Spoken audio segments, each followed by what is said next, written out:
What's up guys, I'm KB Kwan from TasteAsianFood.com. In this video, I want to show you how to make a very common Chinese sauce, sweet and sour sauce.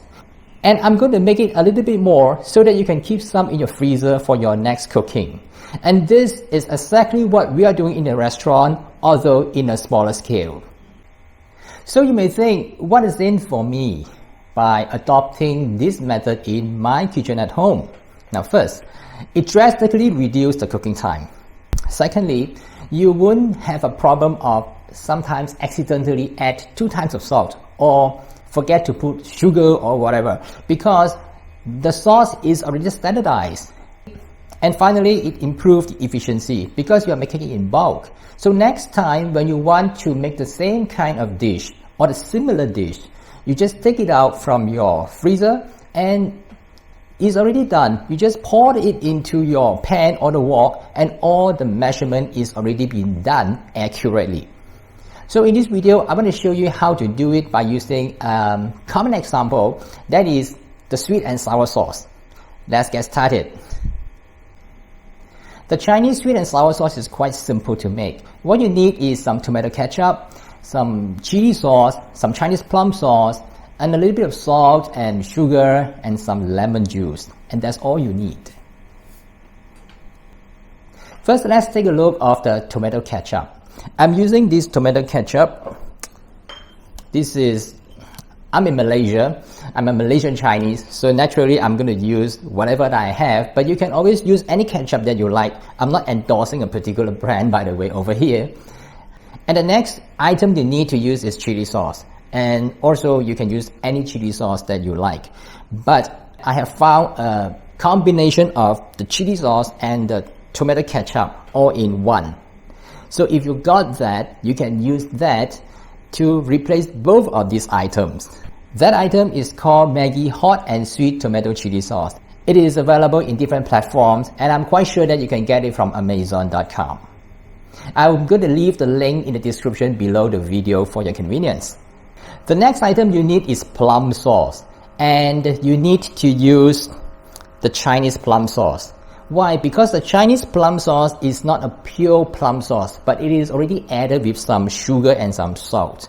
So in this recipe, I'm not going to use too much sugar, and it is already sweet. And you may wonder where's the sourness that comes from. Of course, part of it is from the tomato ketchup, and part of it is from the plum sauce itself. So you need to add some sugar, as I mentioned. It is optional, but salt is definitely required, so you need to add some salt. And that's all you need for all the ingredients except one more ingredient, lemon juice. Half a lemon for this recipe down below. So now let's go to the kitchen. I'm going to show you the process how to do it. First, measure all the ingredients accurately. I always suggest you use a kitchen scale, which is what I'm doing all the time. What you need to do is to put all the ingredients except the lemon juice into a small pot. If you don't have a kitchen scale, I strongly suggest you buy a kitchen scale. It will make all your kitchen work so much accurate. As you know, if you use tablespoon, my experience is when I tell someone else in the kitchen to measure in a tablespoon, it will never be accurate because some spoons are bigger, some are smaller, some they are hip spoons, some they use flat spoon, etc. So I convert all these spoon and cups into grams, or you can convert it into ounce if you use ounce. That will be so much accurate and standardize everything that you measure in the kitchen. Once you have added all these ingredients into a small pot, heat it until the sugar is dissolved. The goal is not to boil it. The goal is to dissolve the sugar, as all these ingredients is quite stable and you don't really need to boil it. So after that, you just switch off the stove and let it cool.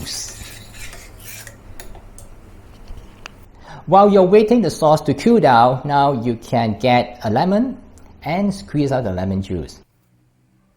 For this recipe, it is only for 3 portions. So what I need is only half of the lemon. It is about 1.5 tablespoons. That is just the right amount for these 3 portions.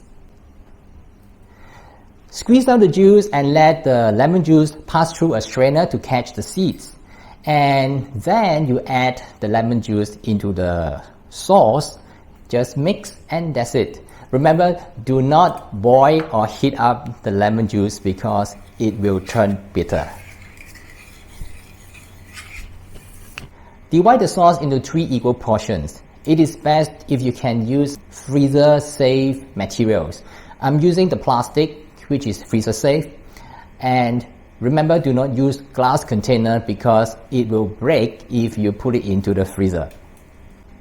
Each portion of this sauce is enough for about 500 grams of either pork or chicken, and you can keep it in the freezer as long as you want. I've tried to put it in the freezer for 2 months to 3 months. There is no any noticeable change of the flavor at all after 3 months.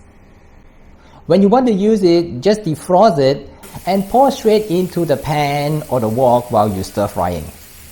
Since the sauce is quite thick, so when you stir fry it, you need to add some water to make it saucier. And in the next video, I'm going to show you how to actually use this sweet and sour sauce that we have just made to make a dish. So watch out for my next video, sweet and sour fish. And if you like this video, please subscribe to my YouTube channel by clicking the subscribe button, tap the notification bell, and give me a like. Thanks for watching.